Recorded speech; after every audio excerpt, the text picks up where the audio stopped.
If you want your FPS to look like this, then you're going to need to watch this video. First off, FPS, or frames per second, depends on a lot of things. You have to have the right equipment and good settings to execute the most FPS for your game. So, in this video, I'll be going over how to maximize the most FPS for your PC safely. To start it off, Fortnite actually gives out the minimum spec requirements to drive out the best quality of gameplay. If you hop onto their website, you could actually see that they list a whole bunch of graphics cards, processors, and memory cards. To check your PC specs, all you have to do is open up system information and find if your specs meet Fortnite's requirements. After that, you're going to want to verify your Fortnite in the Epic Games launcher to ensure that your game doesn't have any limitations on it to stop you from playing. Once that's all finished, I'd recommend opening up the task manager on your Windows computer and disable all of the applications that are not needed to play Fortnite. Something like Voice Mod is not an app that you need to be running unless you are using it, of course. You can also open up background apps in Windows and disable all of those applications that you don't need to have open. One thing that also prohibits FPS is storage. If your storage is extremely full, it could not only cause your FPS to be slower, but it could also damage your PC. You want to make sure that you are regularly clearing out the unnecessary files so that the PC isn't being affected by it. If you guys haven't already, you're definitely going to want to make sure you update all of your drivers in your PC, especially your graphics card drivers. Your graphics card basically determines the FPS that your system runs. If you guys haven't been consistently up to date with your graphics card drivers, you need to make sure that you do so. If you have an NVIDIA graphics card, you can easily install their system with the NVIDIA control panel, and the same goes for AMD or any other brands that have their own control panel. Additionally, your monitor actually plays a big role too. If your monitor is only 75 Hz and you are looking to drive out 240 FPS,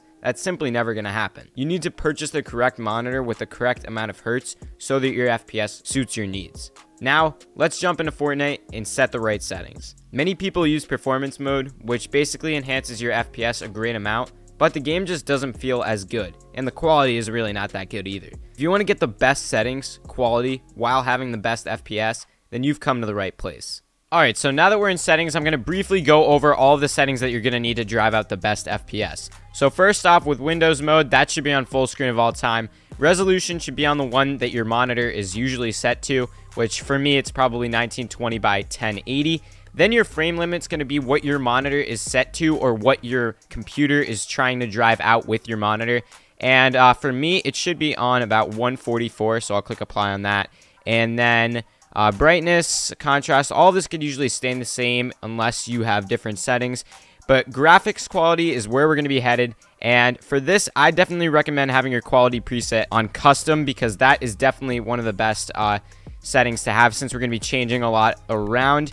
And for this, you want to actually have your view distance. This is kind of on whatever you want to choose, but for view distance, it could be on epic, it could be on high. I wouldn't go any lower than that, but it's all up to you guys in the end. But shadows, I would completely have off. That's definitely going to drain your FPS. And textures, that could be on high or epic, determining on your FPS and what you're trying to go for. But for this tutorial, I'd have it on high.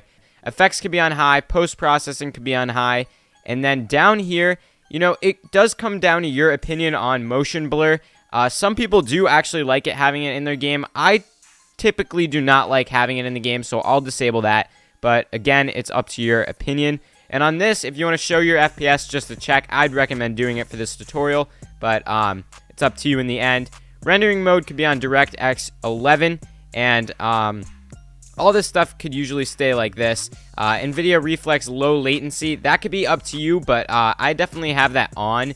If you want a boost, it will enhance your FPS, but it might take your graphics card to work a little bit harder, which is not always recommended by the companies that make the graphics card, but it is up to you in the end. Then after that, that's pretty much it for the FPS.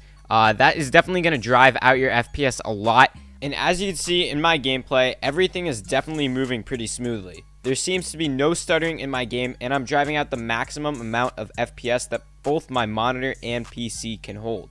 This process is actually pretty simple, and if you want to start to follow it, I'm sure your gameplay will look 10 times better than it already does. That's about it for the video. If this helped, make sure to subscribe for more tutorials like this in the future. Hope to see you guys in the next one, and peace out.